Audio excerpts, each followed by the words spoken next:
Here's the reality. According to Lifeway research, 23% of pastors have personally battled mental illness, and yet nearly half have rarely or never addressed it publicly. That silence is hurting us, especially young adults who are already navigating so much pressure in this digital comparison-driven world. But today, we break that silence. We declare that healing is holy. We can love Jesus and still need help. Hello and welcome. If this is the second or third time you are watching, welcome back. If it's your first time watching this video, my name is Sonia. I am a Christian content creator. I create content based on mental health, but from a biblical perspective, and I also share spoken word poetry on this channel. Today we're going to be talking about sanctification in the Old Testament and mental health. When we talk about mental health, especially as Christians, it can feel like there's pressure to pray it away or act like everything's fine.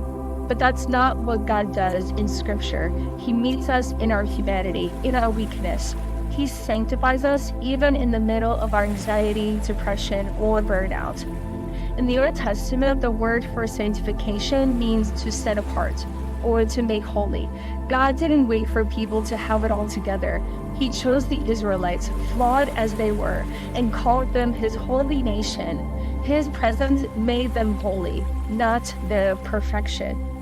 Sanctification also involves rhythms, rituals of rest, purification, and sacred space. The Sabbath, for example, wasn't just spiritual. It was God's way of protecting the minds and bodies of his people. Can I tell you, rest isn't lazy. Rest is holy. Some of you are in a season where your mind is tired, your emotions feel messy, and maybe you think that disqualifies you from closeness with God.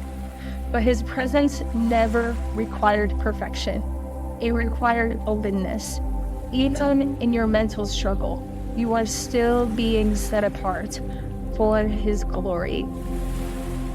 And the main idea I want you to take away from this is that sanctification in the Old Testament, it provides a framework for understanding how our spiritual growth impacts our mental health. And make sure to stick around to the end so that you can know how the Old Testament applies to mental health. The ancient call to holiness isn't just about ritual purity. It's a foundational principle that shapes our entire being, including our minds. By examining Old Testament principles of sanctification, we uncover timeless truths about cultivating inner peace and resilience. This journey into spiritual dedication offers profound insights into fostering healthy mental and emotional states. The first point is sanctification in the Old Testament. Leviticus 11, verses 44 to 45 says, "Be holy because I am holy," establishing God's character as the basis for his people's conduct. This divine injunction wasn't merely about outward observances, but a call to inward transformation. Deuteronomy 30, verse 6 speaks of circumcising the heart, signifying a deep internal purification and dedication to God. These passages highlight a foundational concept of setting oneself apart for sacred purposes. The entire nation of Israel was set apart from other people to be God's chosen inheritance. Their dietary laws, Sabbath observance, and elaborate worship rituals all served to distinguish themselves. Even the construction of the temple or the tabernacle and the roles of the priests emphasize a consecrated way of life. This separation was intended to foster a unique relationship with the divine. Sanctification invites us to actively participate in God's transformative work within us, extending to our thoughts and feelings. As we intentionally align our lives with God's will, we begin to shed anxieties and negative thought patterns. This deliberate pursuit of holiness fosters a deeper sense of purpose and peace, ultimately enhancing our mental well-being. It's a journey of continuous refinement that impacts our inner landscape. The second point is mental health in the Old Testament. The Old Testament honestly portrays the human condition, including significant mental distress. King Saul, tormented by an evil spirit and consumed by jealousy, experienced profound depression and fits of rage. The prophet Elijah, despite a mighty victory, fled in fear and wished for death due to overwhelming anxiety and exhaustion. These narratives show that even faithful individuals faced severe emotional challenges. Saul's attendants suggested music to soothe his troubled spirit, and the guitar playing often brought him temporary relief. Elijah, in his despair, found peace and direction in God's gentle whisper after a dramatic encounter. Both people, in their own ways, turned to divine intervention or means of comfort. Their stories underscore the importance of seeking God's presence amidst mental anguish. Just as Saul and Elijah experienced profound struggles, we too can find ourselves overwhelmed by mental distress. The Old Testament examples encourage us to openly acknowledge our pain and seek divine refuge. God remains a steadfast source of peace and comfort in the midst of our anxieties and depression.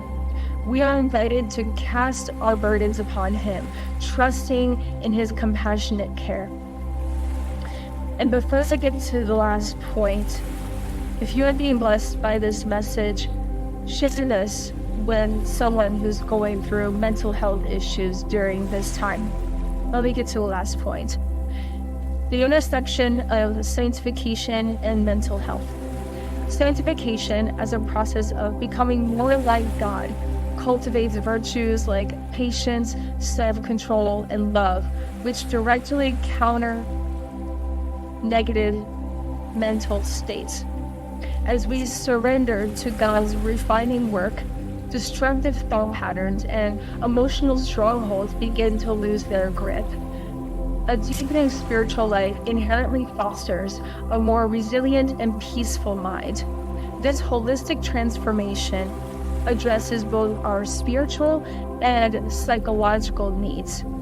Think of Joseph, who, despite immense betrayal and hardship, maintained his integrity and ultimately found peace and purpose. Daniel, facing constant threats, remained steadfast in his devotion, demonstrating remarkable mental fortitude. Their commitment to God's ways provided an inner stability that transcended their challenging circumstances. These people exemplify how spiritual fidelity can lead to profound inner healing and strength. Now, this is how I want you to apply this to your own life. Investing in our spiritual growth is not merely a religious duty, but a vital pathway to holistic well-being. As we actively pursue holiness through prayer, scripture, and obedience, we cultivate a mind rooted in God's truth and peace. This intentional journey of sanctification offers a powerful antidote to anxiety, despair, and emotional instability. Prioritizing spiritual growth is a proactive step toward a healthier, more balanced mental life. I hope that you were blessed by this message. And if you know someone who needs to listen to this message, share it with that person. And if you would like to hear more messages like this, subscribe to this channel. And until next time, God bless you.